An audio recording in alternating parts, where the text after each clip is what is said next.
Hello दोस्तों, विजय classes पर आप सभी का एक बार फिर से स्वागत है। जैसा कि दोस्तों हमारा टॉपिक चल रहा था मानव रोग, और उसमें हमने जीवाणु जनित रोगों और आनुवांशिक रोगों के बारे में चर्चा कर ली थी। अब हमारा अगला टॉपिक है वायरस जनित रोगों के बारे में। तो आइए वायरस जनित रोगों के बारे में चर्चा करते हैं। वायरस जनित रोग,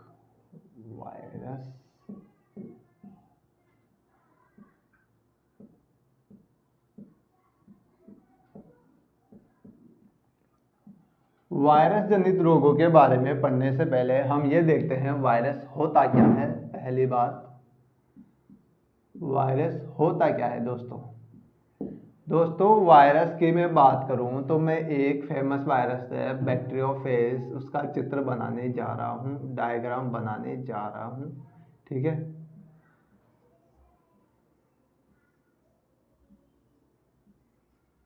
ठीक है, बैक्टीरियोफेज की बात करूं तो इसका मैं डायग्राम बनाने जा रहा हूं। इसकी बात करूं तो ये हो गया प्रोटीन। इसका आवरण किसका बना होता है? प्रोटीन का बना होता है। पहली बात, इसे बोलते हैं हेड वाला पोर्शन, इसे बोलते हैं पीछे टेल। यह क्या होता है? गमन करने में सहायता कर देगा, पहली बात। दूसरी बात, दिशा चेंज करने में सहायता करेगी, टेल वाली बात। हेड वाला भाग क्या करेगा? ये प्रोटीन का बना होता है। ये क्या करता है? ये न्यूक्लिक अम्ल की रक्षा करता है। अब ये क्या है? ये न्यूक्लिक अम्ल है, पहली बात। ये है न्यूक्लिक अम्ल,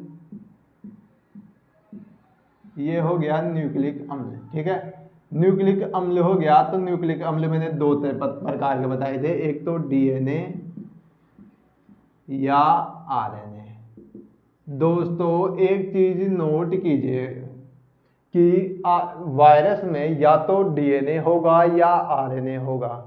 डीएनए और आरएनए दोनों साथ साथ नहीं पाए जाएंगे। ये बहुत इंपॉर्टेंट चीज है कि वायरस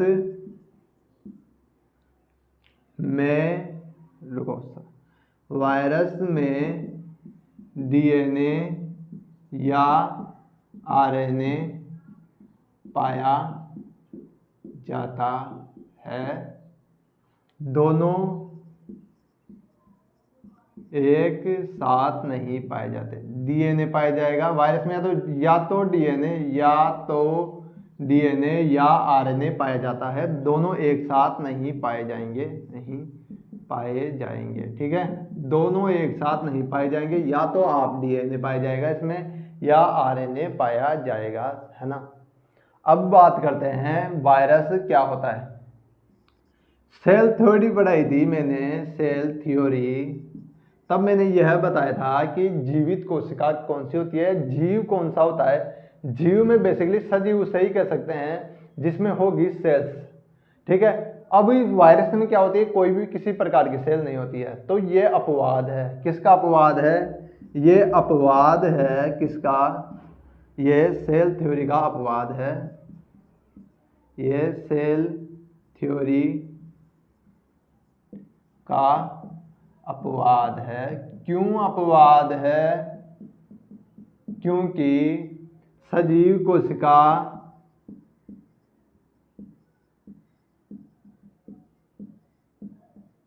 वह है या जीव वह है जिसमें कोशिका हो, पर इसमें केवल डीएनए ही पाया जा रहा है या आरएनए ही पाया जा रहा है। बाहर वातावरण में ये एक क्रिस्टल फॉर्म में रहता है, इसलिए ये क्या है? सेल थ्योरी का अपवाद है। ये भी इंपॉर्टेंट चीज है, इसे भी नोट कर लेना। क्वेश्चन बनते हैं, इससे भी क्वेश्चन बनेंगे। या तो डीएनए होगा वायरस में या आरएनए होगा। एक और चीज नोट कीजिए, वायरस मस्त चीज है। देखो वायरस में क्या होता है? या तो डीएनए होगा या आरएनए होगा। ठीक है, मैंने क्या बताया था माइटोकॉन्ड्रिया के समय कि माइटोकॉन्ड्रिया अर्ध स्वायत्त कोशिकांग है, यानी यह खुद की कॉपी खुद बना लेती है। इसे किसी दूसरी कोशिकांग की जरूरत नहीं होती, है ना, या कोशिका की जरूरत नहीं होती। इसी तरह इसमें डीएनए और आरएनए पाया जा रहा है। तो यह वायरस खुद की कॉपी खुद बना लेता है, खुद को कई लाखों संख्याओं में बांट देता है, तो इसे भी दूसरों की जरूरत नहीं पड़ती। यह खुद मस्तराम है, खुद में आत्मनिर्भर है, यह खुद की कॉपी खुद बना लेता है, इसलिए यह इंपॉर्टेंट हो जाता है। दूसरी चीज नोट कीजिएगा, ये सजीव व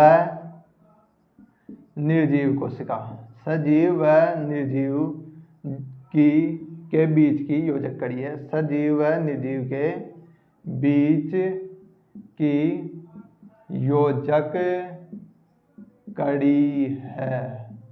क्या है ये? सजीव व निर्जीव के बीच की योजक कड़ी है। ठीक है, सजीव व निर्जीव के बीच की योजक कड़ी है, ये इंपॉर्टेंट है, इसे नोट कर लीजिएगा। सजीव व निर्जीव के बीच की कुछ योजक कड़ी किसे माना गया है?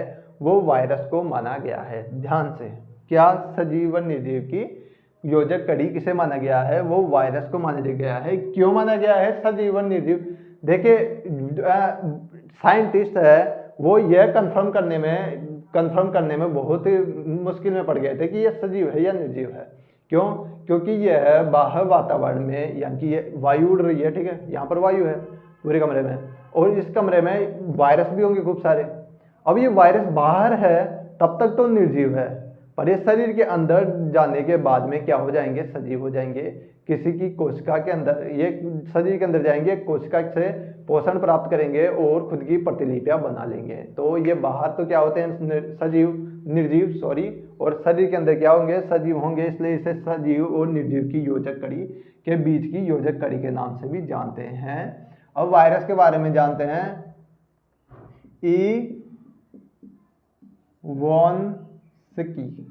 वॉन्स्की नाम के एक साइंटिस्ट हुए जिन्होंने वायरस की क्या की थी? खोज की थी। किसने? वॉन्स्की ने की थी। किसमें? पादप कोशिका में। पादप कोशिका में की थी। पादप कोशिका भी कौन सी? TMV में। TMV यानी टोबैको मोज़ेक वायरस में। टोबैको मोज़ेक वायरस में। किसमें? टोबैको मोज़ेक वायरस में किसकी खोज की थी? वायरस की खोज की थी TMV में। टोबैको मोज़ेक, टोबैको किसमें पाई जाती है? तंबाकू में। तो तंबाकू के पादप में वॉन्स्की ने वायरस की खोज की थी। अब वायरस 3 प्रकार के होते हैं, ये भी देख लेते हैं साथ में, फिर रोगों की ओर चलते हैं।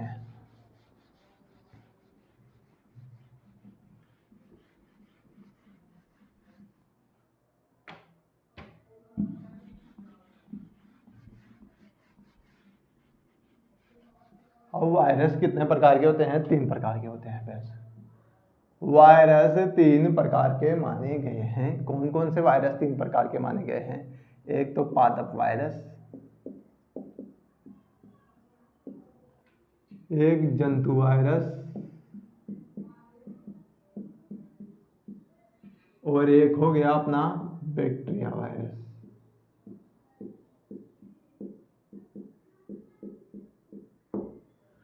पादप वायरस, देखो सिंपल सी बात है, पादप वायरस कौन से होंगे? नाम से पता चल रहा है, जो पादपों में होंगे वो पादप वायरस, जो जंतुओं के अंदर रोग पैदा करेंगे वो जंतु वायरस होंगे, और जो बैक्टीरिया में रोग नहीं, बैक्टीरिया को खा जाएंगे उसे क्या कहेंगे? Bacteria virus.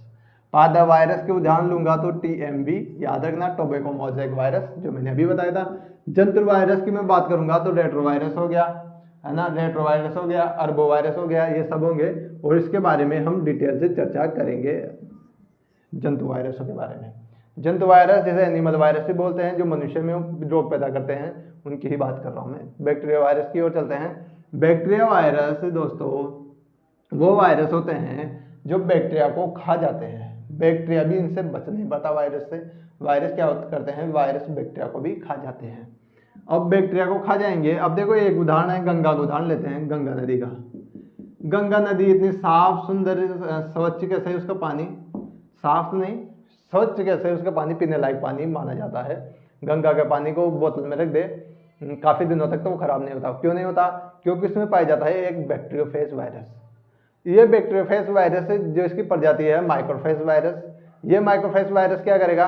ये गंगा में डाली गई गंदगी जैसे कूड़ा कचरा, रसायन या पेड़ पौधे, जिसको या आप हड्डियां विसर्जन करते हैं, फूल माला ये सब, इनके जो उत्पन्न हुए बैक्टीरिया को क्या करता है? ये बैक्टीरियोफेज वायरस, माइक्रोफेज वायरस उनको खा जाता है बैक्टीरिया को, तो इससे स्वच्छ रहता है पानी, ठीक है, पीने लायक पानी बना रहता है। इससे डायरिया, ये डायरिया नहीं होता गंगा के नदी के पानी से पीने से।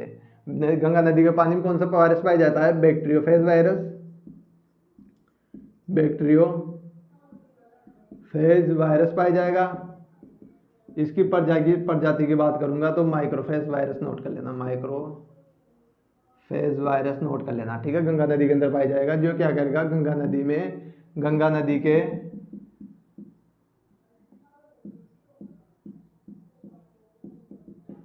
उत्पन्न बैक्टीरिया को खत्म कर देता है,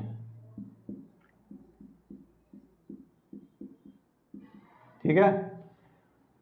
वायरस ऐसा तो निर्जीव अवस्था में होता है और शरीर के बाहर वातावरण में घूमता रहता है और इन शरीर के अंदर गया, ठीक है। अभी भी जा रहा है, मैं सांस ले रहा हूं तो वायरस जा रहे हैं अंदर, पर अभी रोग नहीं कर पा रहे हैं, क्योंकि मेरी प्रतिरोधक क्षमता उन वायरसों को खत्म कर रही है। पहली बात। दूसरी बात, इन्हें वो अनुकूलित वातावरण भी नहीं मिल पाता। कभी कभी इन्हें अनुकूलित वातावरण मिलेगा तब ये खुद की कॉपी कर पाएंगे और ये खुद की संख्या बढ़ा देंगे। जितनी ज़्यादा संख्या होगी उतने ज़्यादा रोगी बीमार हो जाएगा। जैसे कोरोना वायरस चाइना से चला था, थोड़ी सी संख्या थी, एक के बाद दो के बाद तीसरे व्यक्ति में, तीसरे से चौथे में, ऐसे करोड़ों अरबों में पूरे संसार को इसने अपने रोग में ग्रसित कर दिया था। अब चलते हैं रोगों की ओर। सबसे पहले अपना रोग लेते हैं डेंगू।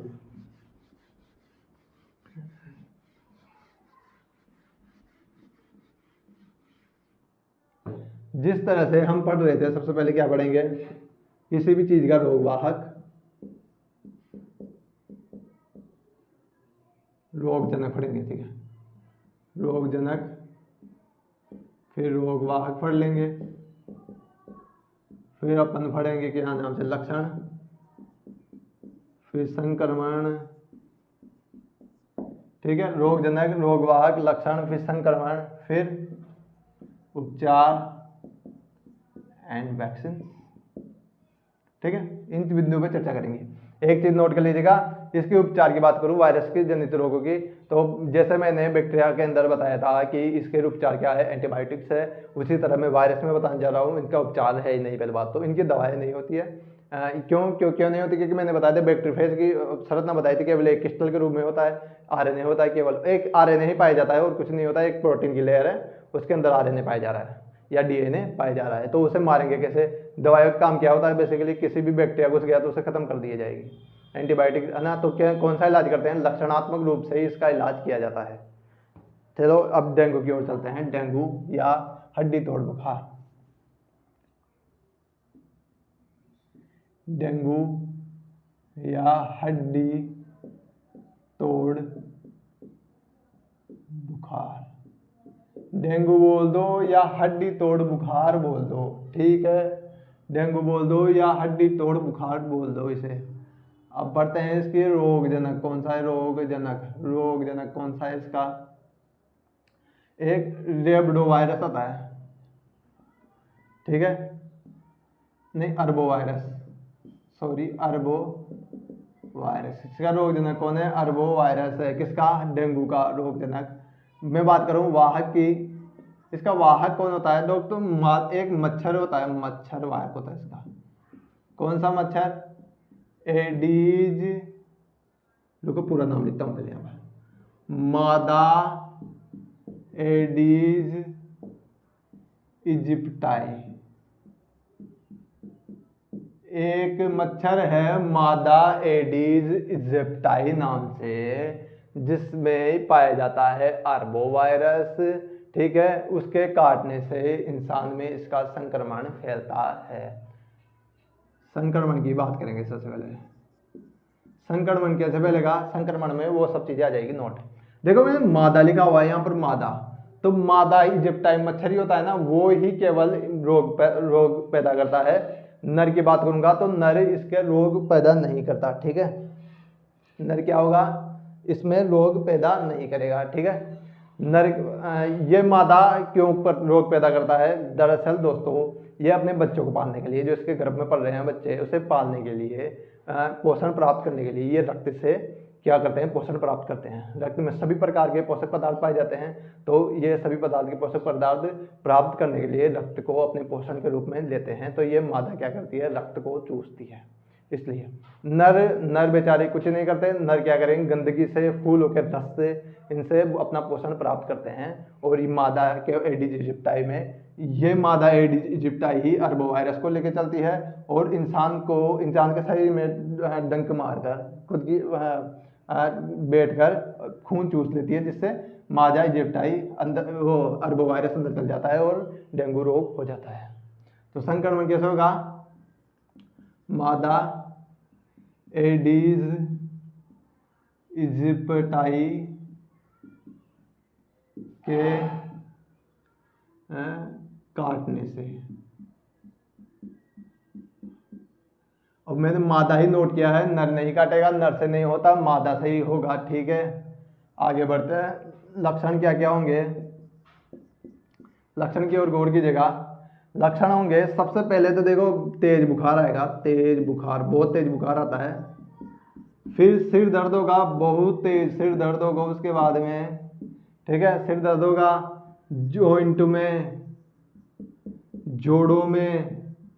जॉइंट का मतलब जी यहाँ ये जॉइंट, हड्डी का जॉइंट, इसलिए इसे क्या बोलते हैं, हड्डी तोड़ बुखार इसलिए बोलते हैं क्योंकि हड्डी का जॉइंट हो गया। देखिए पैर का जॉइंट होगा, गर्दन का जॉइंट होगा, इसमें बहुत तेज जोरदार दर्द होता है। ठीक है, असहनीय दर्द होता है। तेज बुखार होगा, सिर दर्द होगा, जॉइंट जोड़ों में दर्द होगा। ठीक है, उल्टी हो जाएगी, उल्टी और दस्त हो जाएंगे। ठीक है, अब दूसरे, ये प्राइमरी अवस्था में होगा। सेकेंडरी अवस्था में क्या होगा, सेकेंडरी अवस्था में नोट कीजिएगा, सेकेंडरी अवस्था में ही पूछे जाते हैं सबसे ज्यादा क्वेश्चन। खैर जॉइंट या जोड़ों के दर्द तो पूछा जाता है, जॉइंट दर्द भूल गया मैं, जॉइंट या जोड़ों में दर्द, जॉइंट या जोड़ों में दर्द होगा, उल्टी का मन होगा। ठीक है, अब देखियो क्या होगा, इसमें प्लेटलेट्स की संख्या, जो इसमें प्लेटलेट्स की संख्या में क्या आ जाएगी, संख्या में कमी, प्लेटलेट्स की संख्या में कमी आ जाएगी और आंतों में संक्रमण भी कर देगा, आंतों में संक्रमण। बेसिकली मेन तो ये है अपना, प्लेटलेट्स की संख्या में कमी आ जाती है कि है ना, प्लेटलेट्स की संख्या में डेंगू के अंदर कमी आ जाती है, ये नोट कर लेना। प्लेटलेट की संख्या में कमी आएगी तो क्या होगा दोस्तों, प्लेटलेट की संख्या में कमी आएगी तो ये रक्त वाहिनियों से, ये खून बहुत ज्यादा पतला हो जाएगा, ब्लड बहुत ज्यादा पतला हो जाएगा। इससे क्या होगा, रक्त वाहिनियों से भी बाहर निकलने लग जाएगा रक्त, और स्किन पर आकर जमा हो जाएगा, जिससे स्किन पर लाल लाल चकत्ते नजर आने लग जाएंगे। क्या होंगे, लाल चकत्ते बन जाते हैं। समय पर इलाज ना मिला तो डेंगू में आदमी की मृत्यु भी हो जाती है। कॉमन रोग है सबके, लगभग मोहल्ले, आप किसी मोहल्ले में रहते हो तो दो तीन या पांच लोगों के अंदर तो एक व्यक्ति को डेंगू हो ही रखा होता है। तो बेसिक हो गया, संक्रमण हो गया। उपचार वही लक्षणात्मक उपचार दिया जाता है, यानी लक्षण देख के उपचार दिया जाता है। नारियल का तेल, नारियल का पानी पीने के लिए बोला जाता है, नारियल पानी के लिए बोला जाएगा। और किसके लिए बोला जाएगा, बकरी के दूध, जो बकरी के दूध से भी प्लेटलेट, जिससे प्लेटलेट्स की संख्या की बढ़ जाती हो, नारियल के तेल कोशिका उनको दोबारा बनाने में मदद करेगा। तो इससे क्या दिया जाएगा उनको, डेंगू के अंदर लक्षणात्मक उपचार दिया जाता है। ठीक है, अब आगे बढ़ते हैं। एक वैक्सीन भी नोट कर लेना, वैक्सीन भी है इसकी डेंगू की, टॉनिक वेट नाम से वैक्सीन आती है, टॉनिक वेट नाम की, टॉनिक वेट वैक्सीन का नाम है, टॉनिक वेट वैक्सीन। तो मादा एडिस इजिप्टाई से कौन सा रोग होता है, डेंगू रोग होता है ना, ये नोट कर लेना, ये इंपॉर्टेंट है। अरबोवायरस से ज्यादा मच्छर इंपॉर्टेंट है वाहक। तो पूछा ही डायरेक्ट से जाता है कि डेंगू रोग किससे होता है, किसके काटने से होता है, तो मादा एडिस इजिप्टाई नाम के मच्छर के काटने से होता है। ये डेंगू रोग मादा के काटने से होता है, नर के काटने से मादा इजिप्टाई नहीं होता है। मैं इसे मिटाने जा रहा हूँ, नोट करना। ठीक है, अब पढ़ते हैं अपने नेक्स्ट रोग HIV एड्स के बारे में।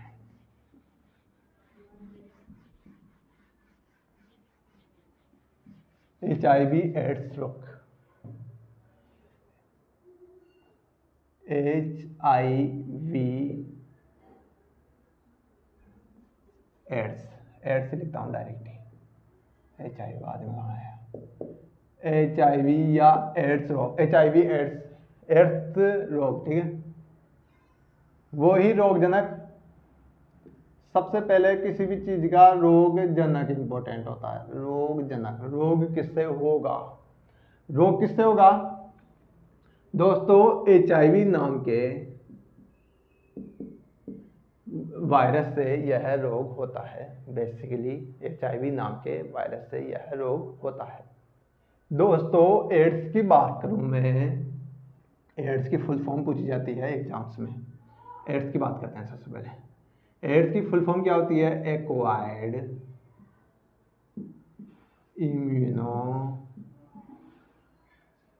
इम्यूनो डेफिशिएंसी सिंड्रोम, यहाँ पे लिखता हूँ सिंड्रोम, ठीक है। HIV एड्स की फुल फॉर्म क्या होगी दोस्तों, HIV एड्स की एक्वायर्ड इम्यूनो डेफिशिएंसी सिंड्रोम क्या हो गई, acquired immuno deficiency syndrome HIV की एड्स की फुल फॉर्म हो गई। HIV की फुल फॉर्म की बात करूंगा तो HIV की फुल फॉर्म भी नोट कर लेना आप, यहाँ पे लिख रहा हूँ HIV full form, human immuno deficiency virus. कौन सा वायरस, देखो एड्स के कौन वायरस को क्या नाम है, HIV human immuno deficiency virus. ये एक रेट्रोवायरस है, रेट्रोवायरस का समूह होता है। देखो नाम में देखो सबसे ऊपर चल रहा है, देखो एक्वायर्ड यानी उपार्जित, अच्छा ये उपार्जित रोग है, कौन से आनुवांशिक रोग नहीं है। इम्यूनो यानी प्रतिरक्षा तंत्र, प्रतिरक्षा, डेफिशिएंसी यानी कमी, सिंड्रोम यानी रोगों का समूह, रोगों का समूह। एक तो सिंड्रोम होता है, एक रोग होते हैं दोस्तों, एक डिजीज होगी और एक सिंड्रोम होगा। सिंड्रोम जो खूब सारे रोगों का एक समूह हो, और खूब सारे रोगों का एक समूह हो, और रोग जो केवल एक हो या एक अंग को प्रभावित करने हो। ह्यूमन इम्यूनो डेफिशिएंसी वायरस होता है रोगजनक, ठीक है। किसका समूह होगा इसमें, रेट्रोवायरस, रेट्रोवायरस का समूह पाया जाएगा, रेट्रोवायरस का समूह पाया जाता है, ठीक है। अब मैं इसकी थोड़ी सी वो बता देता हूँ हिस्ट्री भी, जो थोड़ा इंटरेस्ट और पैदा हो। 1981 में सबसे पहले USA में फर्स्ट केस आया था इसका। 6 साल बाद में भारत में 1986 में भारत में HIV का पहला केस नजर आया था। इसमें बेसिकली होता क्या है दोस्तों, इसका कोई उपचार है नहीं, पहली बात, कोई वैक्सीन है नहीं, दूसरी बात नोट कीजिए, इसमें आदमी की मृत्यु निश्चित होती है, ठीक है। इसमें क्या होती है, आदमी की मृत्यु निश्चित होती है। जैसे एक्वायर्ड इम्यूनो डेफिशिएंसी सिंड्रोम नाम है, ठीक है, यानी यह इम्यून सिस्टम को कमजोर करेगा, ये लिखा इम्यून सिस्टम को कमजोर करेगा और रोगों को समूह को आमंत्रित कर देगा, ठीक है। बेसिकली इसमें होगा ये इम्यून सिस्टम को, प्रतिरक्षा तंत्र को कमजोर कर देगा। उसे होगा क्या, उसे होगा कि कोई सा भी रोग, छोटा मोटा रोग हो, खांसी जुकाम बुखार हो, वो लंबा चलेगा, ठीक है, रोग प्रतिरोधक क्षमता कमजोर कर देगा, लंबा चलेगा, आप ठीक नहीं हो पाओगे, प्रतिरक्षा तंत्र धीमा कर देगा, वजन कम कर देगा, बाल उड़ने लग जाएंगे, इस तरह से आदमी की मृत्यु हो जाती है।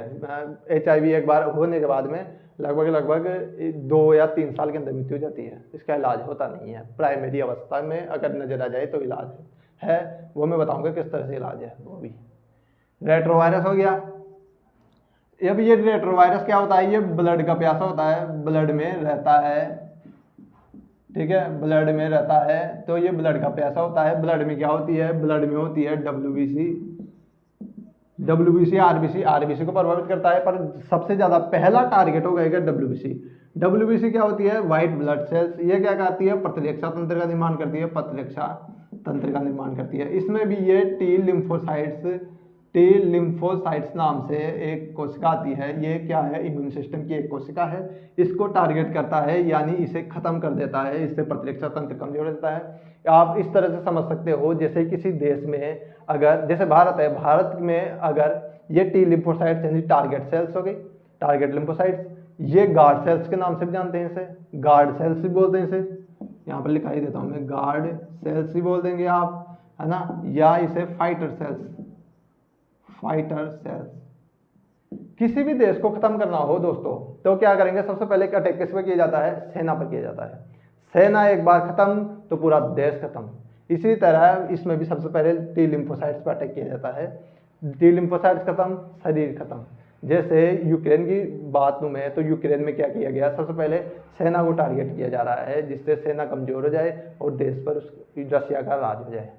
इसी तरह आगे बढ़ते हैं। अब संक्रमण की बात करते हैं। चलो, संक्रमण कैसे होगा। मैंने क्या बोला, ये ब्लड का प्यासा होता है लेटर वायरस। तो ये ब्लड से, एक बात नोट कर लेना, ब्लड का प्यासा है, ये ब्लड में रहेगा लेटर वायरस। तो क्या होगा, ये खून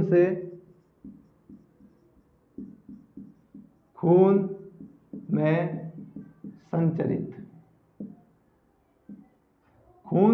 खून में संचरित होगा, संचरित। ये खून से खून में संचरित होता है। पहली बात क्या है, खून से खून में संचरित होगा। ये एक लाइन है, सब कुछ बता रही है। संक्रमण यानी कि ये सांस लेने से, छींकने से, खांसने से, किसी के व्यक्ति के छूने से या उसके कपड़े यूज में लेने से यह रोग नहीं फैलता है। खून से खून में संचरित होगा ये रोग, ठीक है। खून से खून में संचरित होगा। जैसे अब खून से खून कैसे संचरित होगा, रक्त का आदान प्रदान करने से, रक्त का आदान प्रदान करने से, रक्त का आदान प्रदान करने से, यानी मैं कहना क्या चाहता हूं, रक्त का आदान प्रदान करने से मतलब क्या है मेरा दोस्तों, रक्त का आदान प्रदान करने से मेरा मतलब है खून देने से। यानी अगर HIV पॉजिटिव व्यक्ति किसी HIV नेगेटिव व्यक्ति को या स्वस्थ व्यक्ति को, यानी किसी को HIV पॉजिटिव है, मेरे HIV पॉजिटिव में मैंने किसी के दूसरे को दे दिया रक्त, तो उसे भी HIV हो जाएगा। यह है इस रक्त का आदान प्रदान से, ब्लड डिफ्यूजन से, ठीक है, ट्रांसफ्यूजन से, ब्लड डिफ्यूजन नहीं, सॉरी, ट्रांसफ्यूजन। रक्त का आदान प्रदान हो गया। दूसरी संक्रमित सुई से, संक्रमित सुई से, भारत में सबसे ज्यादा संक्रमित सुई से ज्यादा बीमार होते हैं। यानी कि अस्पताल में क्या करते हैं, किसी को लगाई दूसरे के और उसी ही निडल को क्या करते हैं दूसरे में यूज ले लेते हैं, उसी निडल को दूसरे के यूज लेते हैं। अगर HIV हो या और दूसरी बीमारी हो तो ब्लड से ब्लड में ट्रांसफर हो जाएगी और संक्रमित सुई से वो बीमार हो जाएगा। संक्रमित सुई हो गई, ठीक है। एक असुरक्षित यौन संबंध, एक असुरक्षित यौन संबंध से, एक असुरक्षित यौन संबंधों से बहुत ज्यादा फैली है, अमेरिका में है या भारत में भी। असुरक्षित यौन संबंध का मतलब हो गया किसी सुरक्षित साधन का प्रयोग ना करके, किसी प्रोटेक्शन का यूज ना करके पॉजिटिव के साथ सेक्स करना, असुरक्षित यौन संबंध हो गए। दूसरी एक और है, मदर से बच्चे में होगा, मदर से सन में।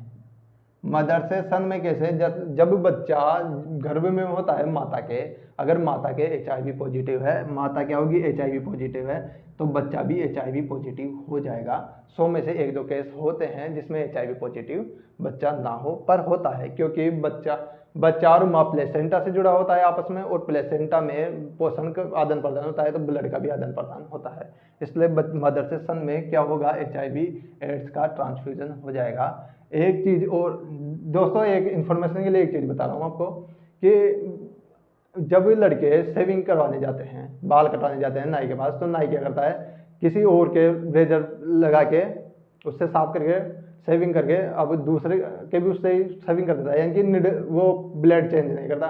तो कभी कभी ब्लेड में क्या होता है, कट लग जाता है, ब्लड लग जाता है, फिर आपके लगा रहा है वो उसी पत्ती को, उसी ब्लेड को, तो आपके भी वो रोग संचरित हो सकते हैं, कौन से भी रोग हो सकते हैं संचरित। इसलिए जब भी आप बाल कटवाने जाओ, शेविंग करवाने जाओ, तो नई पत्ती का यूज हो यह सुनिश्चित करें, या कभी भी आप बाल शेविंग खुद से भी करो तो भी आप नई पत्ती का ही यूज करो। इस चीज का भी याद रखना, यह इन्फॉर्मेशन है बेसिकली, ऐसे ही बताइए मैंने।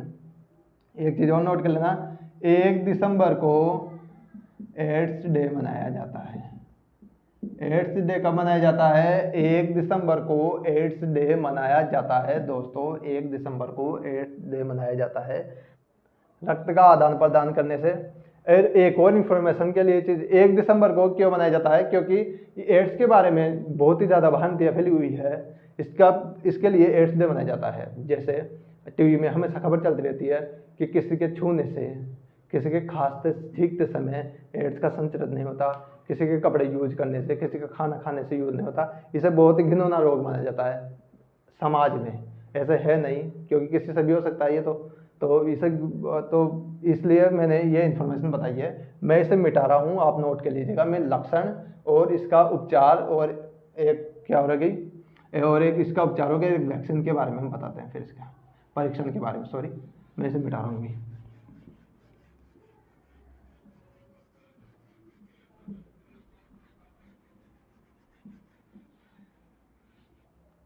लक्षण की बात करूंगा तो लक्षण क्या क्या होंगे, ये अब लक्षण नोट कर लेना। लक्षण क्या क्या होंगे दोस्तों? बाल झड़ जाएंगे, बाल झड़ते हैं, पहली बात। बुखार, वजन कम हो जाएगा, वजन कम हो जाएगा, वजन बहुत ही ज़्यादा कम हो जाता है। किसी का 80 किलो है तो 20 किलो पे आ जाएगा, वजन कम हो जाएगा। और क्या हो जाएगा? भूख कम लगेगी, भूख कम लगेगी। और थोड़ी थोड़ी देर में क्या होगा, कभी बुखार आएगा कभी जाएगा, ऐसे ही होता है बुखार। और बार बार में बीमार पड़ेगा, बार बार में बीमार आदमी क्या होगा, बार बार में बीमार पड़ता है। और क्या होगा, छोटे मोटे रोग भी काफ़ी लंबे समय तक चलेंगे। छोटे छोटे रोग भी ठीक नहीं होंगे, रोग भी ठीक नहीं होते हैं। क्यों? क्योंकि इम्यून सिस्टम तो कमज़ोर हो ही गया दोस्तों। जब इम्यून सिस्टम ही कमज़ोर हो गया तो रोग ठीक करेगा कौन? रोग, हमारे इम्यून सिस्टम का काम क्या है? किसी वायरस आया, जीवाणु आया, उसे खत्म कर देता है और रोग और शरीर को स्वस्थ रखता है। पर शरीर स्वस्थ नहीं है तो कैसे? अब बात करते हैं, ये प्राइमरी अवस्था में होगा। सेकेंडरी अवस्था में क्या होता है? सेकेंडरी अवस्था में परिसंचरण तंत्र को क्या हो, तबाह कर देगा। श्वसन तंत्र खराब कर देगा, श्वसन तंत्र कमजोर पड़ जाएगा। और श्वसन तंत्र कमजोर पड़ जाएगा, ये सब कमजोर पड़ जाते हैं। और आखिरी में मृत्यु हो जाती है। ठीक है, फिर आखिरी में मृत्यु हो जाती है। परीक्षण की बात करूंगा तो परीक्षण कौन कौन सा परीक्षण किया जा सकता है, पता कैसे लगाया जाए। एक तो एलिसा टेस्ट नाम से आता है, ये बहुत ही ज़्यादा इम्पोर्टेंट है, बहुत ही ज़्यादा इम्पोर्टेंट है और बहुत ही ज़्यादा इम्पोर्टेंट है एलिसा परीक्षण। एड्स में कौन सा परीक्षण किया जाता है? एलिसा परीक्षण किया जाता है, एलिसा टेस्ट किया जाता है एड्स की पहचान के लिए। एक फिर एलिसा टेस्ट से पॉजिटिव आ गया बंदा तो कंफर्मेशन के लिए एक और टेस्ट किया जाता है, कंफर्मेशन के लिए या सुनिश्चित के लिए, सुनिश्चित करने के लिए एक और टेस्ट किया जाता है। कौन सा? Western blot test. Western blot test एक और टेस्ट किया जाता है, नाम नोट कर लेना, वेस्टर्न ब्लॉट टेस्ट किया जाता है। एलिसा की फुल फॉर्म भी लिख लो, चलो। एंजाइम लिंक्ड आइसे इम्यूनो सॉल्वेंट एसे। अगर आपसे किसकी फुल फॉर्म पूछ ले एलिसा की, तो एंजाइम लिंक्ड इम्यूनो सॉल्वेंट एसे के नाम से इसकी फुल फॉर्म हो गई। अगर मेरे को किसी को वो हो गया एड्स होना पर हो गया तो वेस्टर्न ब्लॉट टेस्ट से इस कंफर्मेशन करेंगे। लेकिन मेनली एनसीईआरटी में एक क्वेश्चन पूछा जाता है और इस समय तो बार बार पूछा जा रहा है कि एलिसा टेस्ट किस के लिए किया जाता है। तो एड्स की जांच के लिए एलिसा टेस्ट किया जाता है। फर्स्ट स्टेज में अगर पता चल जाए कि एड्स है तो व्यक्ति को प्रतिरक्षा तंत्र मजबूती के लिए दवा दे दी जाती है।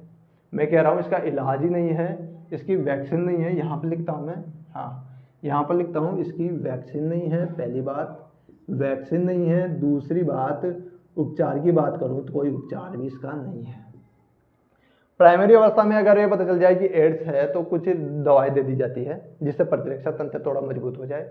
ठीक है, इससे क्या होता है, व्यक्ति 1 साल जी रहा है तो उसकी जगह 8 साल जी लेगा, बस ऐसे होता है। ठीक है, तो आज के वीडियो में इतना ही दोस्तों। अगर आपको वीडियो अच्छा लगे तो लाइक कीजिए, शेयर कीजिए, सब्सक्राइब कीजिए। धन्यवाद। जय हिंद, जय भारत।